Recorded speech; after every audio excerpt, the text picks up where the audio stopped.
মেদিনীপুর উপনির্বাচনে দিলীপকে প্রার্থী করা হবে, আরএসএস এর নাকি চাপ বাড়ছে, এরকমই একটা তথ্য বা একটা তত্ত্ব সামনে আসছে। লোকসভা নির্বাচনে ধরাশায়ী অবস্থা বঙ্গ বিজেপির। আসন সংখ্যা 18 থেকে কমে একেবারে 12তে নেমে গিয়েছে।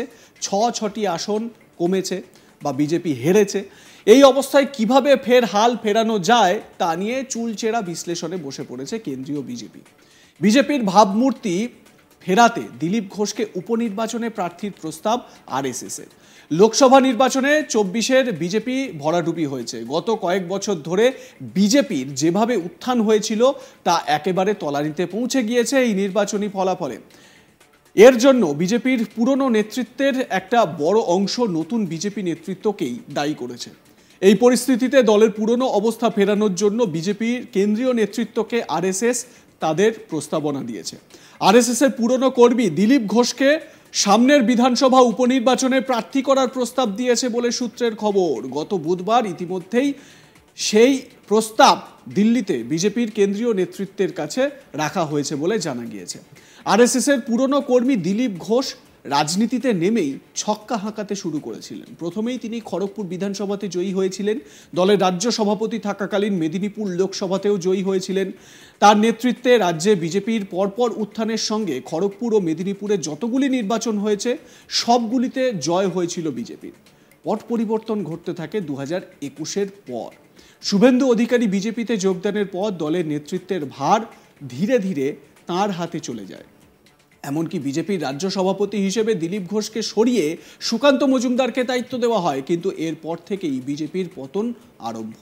সম্প্রতি লোকসভা নির্বাচনে রাজ্য জুড়ে বিজেপির যে সমস্ত প্রার্থী হয়েছিলেন তার মধ্যে 34 জন প্রার্থী ছিলেন শুভেন্দু অধিকারীর পছন্দের, এমনটাই রাজনৈতিক মহলের দাবি। এই পরিস্থিতিতে নতুন করে আসা বিজেপি নেতৃত্বদেরকেই দুষছেন পুরনো বিজেপি নেতাকর্মীরা। সদ্য আগেই দিলীপ ঘোষ সংবাদ মাধ্যমের কাছে বিবৃতি দিয়ে দাবি করেছেন, বিজেপির কেন্দ্রীয় নেতৃত্বের এত তাড়াতাড়ি নতুন করে আসা লোকজনের ওপর ভরসা করা ঠিক হয়নি। পুরনো বিজেপি নেতাকর্মীদের উপর আস্থা রাখাটা দরকার ছিল। বৃহস্পতিবার তিনি বলেছিলেন, হাতি কাদায় পড়লে ব্যাঙেও লাথি মারে। হাতি তো কাদায় পড়ে গেছে, নাম না করে দিলীপ কি শুভেন্দুকেই টার্গেট করলেন? একদিক থেকে বলা যায় যে এই যে বিজেপির যে অবস্থা, যেহেতু জেডিইউ এবং টিডিপি এই জোট সঙ্গী, তারা এখন দর কষাকষি করছে, নানান বায়নাক্কা তাদের, এই মন্ত্রক চাই ওই মন্ত্রক চাই করে তারা লাফাচ্ছেন, এই বিষয়টিকেই টার্গেট করেছেন তিনি।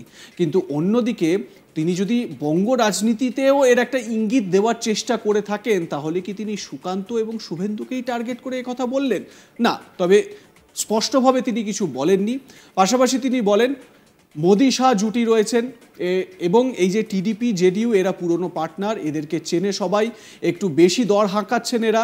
মানুষ ম্যান্ডেট দিয়েছে, সুশাসন দিতেই হবে, সেটা যেন কেউ ভুলে না যায়। আঞ্চলিক দল সবসময় নিজের কথা ভাবে, অনেকে আগে নিজের স্বার্থেই জোট ছেড়ে আবার ফিরে এসেছে এই জোটে। তো দিলীপ ঘোষ এ প্রসঙ্গে কি বলেছিলেন শোনাবো আপনাদের। একটা তো আপনি নিজেই বলছেন কাঠিবাজি চক্রান্ত হয়েছে, আপনাদের আসন কমে। আমি বলিনি, আপনারা জিজ্ঞেস করেছেন তাই। কাঠি রাজনীতিতে হবে না, কাঠি কোথায় হবে? দ্বিতীয় কথা হচ্ছে, যারা এইবারে শরিক হয়ে গেল তারা তো এমন এমন ডিমান্ড করছে, এই ডিমান্ডগুলো মানে সেই অলিক কল্পনার ডিমান্ড, মানে বলছে স্পিকারের পদ চাই, পূর্ণমন্ত্রীর পদ চাই। রাজনীতি এটাই, হাতি কাদায় পড়লে ব্যাঙেও লাথি মারে। তো হাতি তো কাদায় পড়েছে, তো সেটা সবাই বার্গেনিং করছে। কিন্তু এটাও মনে রাখতে হবে, নরেন্দ্র মোদী, অমিত শাহ আছেন, আর এরা আমাদের পুরনো পার্টনার, এদেরকে আমরা চিনি। তারা একটু বেশি দাম রাখছেন, যতটা বেশি পাওয়া যায়। কিন্তু সরকার চালিয়ে লোককে সুশাসন দিতে হবে, কারণ লোক ম্যান্ডেট দিয়েছে বিজেপির পক্ষে এবং এনডিএর পক্ষে, সেটা যেন ভুলে না যান। আঞ্চলিক দল সবসময় নিজের কথাই ভাবে, তারা ইতিহাসই বলছে ওদের অনেক আমাদের পার্টনার ছিল, অনেক পুরনো, আমরা কাউকে ছাড়িনি। অনেকে নিজের স্বার্থে ছেড়ে গেছে, আবার নিজের স্বার্থে চলে এসছে। এবারে এই যে লোকসভার ফল, সেই ফলে শুভেন্দু অধিকারী ও তার পরিচালনার দিকেই পরোক্ষে সকলে আঙুল তুলেছেন। এই অবস্থায় 2019-এর পুরনো দলের অবস্থা ফেরাতে তাই পুরনো নেতা দিলীপ ঘোষকে মেদিনীপুর বিধানসভা উপনির্বাচনে প্রার্থী করার দাবি রাখা হয়েছে আরএসএস-এর পক্ষ থেকে। মেদিনীপুর বিধানসভা কেন্দ্রে বিধায়ক হিসেবে 2021 থেকে নির্বাচিত জুন মালিয়া বর্তমানে মেদিনীপুর লোকসভাতে জয়ী হয়েছেন। এবার তিনি ইস্তফা দিতে চলেছেন বিধায়ক পদ থেকে।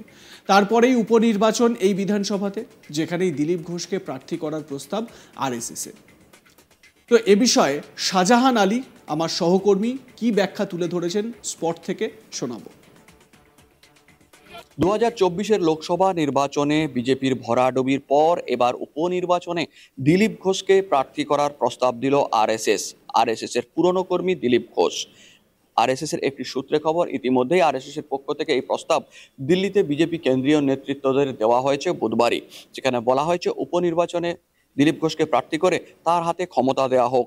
রাজ্যের ব্যাটন 2019-এর আগে যেভাবে দিলীপ ঘোষের হাতে ছিল সেই অবস্থার পুনরাবস্থা ফেরানো হোক।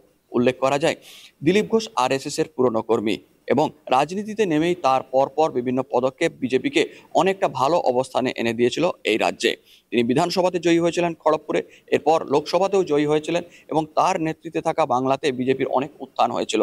কিন্তু 2021-এর পর সেই ব্যাটন চলে যায় শুভেন্দু অধিকারীর হাতে।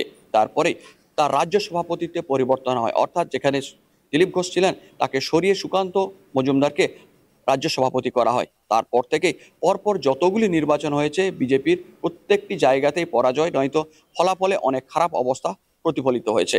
এই অবস্থায় 2024-এর নির্বাচনে যে বিজেপির ফল হয়েছে সেক্ষেত্রে আরএসএস এবার নড়ে বসেছে। সেখানে উল্লেখ করা হয়েছে যে 34টি আসনে শুভেন্দু অধিকারীর মনোনীত ব্যক্তিদেরই প্রার্থী করা হয়েছিল, তার মধ্যে 7টি জায়গায় মাত্র জয়ী হয়েছে, বাকি সব জায়গায় বিজেপির প্রার্থীরা পরাজিত হয়েছেন। এই অবস্থায় সেই সিদ্ধান্ত বদলের জন্য বিজেপির কেন্দ্রীয় নেতৃত্বদের কাছে দাবি করা হয়েছে আরএসএস এর পক্ষ থেকে। উল্লেখ করা যায়, মেদিনীপুর লোকসভা কেন্দ্রে জয়ী হয়েছেন জুন মালিয়া, তিনি মেদিনীপুর বিধানসভারও বিধায়ক। তাই তিনি এবার খুব শীঘ্রই তার বিধায়ক পদ থেকে ইস্তফা দিলে উপনির্বাচন হবে রাজ্যের অন্যান্য বিধানসভাগুলি যেখানে উপনির্বাচন হওয়ার কথা তার সঙ্গে। ফলে সেই জায়গায় মেদিনীপুর বিধানসভা কেন্দ্রে দিলীপ ঘোষকেই প্রার্থী করার প্রস্তাব দিল আরএসএস। এবারে এই দিলীপ ঘোষকে কি পরবর্তী বিজেপির রাজ্য সভাপতি করা হতে পারে, এই প্রশ্নও দানা বাঁধছে। তার কারণ দিলীপ ঘোষকে নিয়ে কিন্তু আরএসএস এর মধ্যেও আলোচনা শুরু হয়ে গিয়েছে। আরএসএস এর যা প্রস্তাব সেই প্রস্তাবে একাধিক বিষয় উঠে এসেছে। এক্ষেত্রে এটাও হতে পারে যে দিলীপ ঘোষকে রাজ্য সভাপতিও করা হতো এবং এক্ষেত্রে দিলীপ ঘোষকে যদি বিধানসভায় আবার পাঠানো যায়, যদি তিনি বিধানসভা নির্বাচনে জয়ী হয়ে তিনি বিধানসভায় যান, তো সেক্ষেত্রে শুভেন্দু অধিকারীকে বিরোধী দলনেতা যিনি রয়েছেন সেই জায়গায় দিলীপ ঘোষকে বিরোধী দলনেতা করা হলো এবং শুভেন্দু অধিকারীকে রাজ্য বিজেপি সভাপতি হিসেবে আনা হলো। নানান রকম প্ল্যানিং কিন্তু বিজেপিকে এবার সাজাতেই হবে। উল্লেখ্য, ইকো পার্কের এই প্রাতঃভ্রমণে যখন দিলীপবাবুকে প্রশ্ন করা হয় যে নতুন রাজ্য সভাপতি নিয়ে আপনার কি মত, তিনি বলছেন ভাবনা চিন্তা করা দরকার। আপনাদের কি মতামত, আপনারা কি ভাবনা চিন্তা করছেন জানাতে ভুলবেন না। দেখতে থাকুন আজ তাক বাংলা।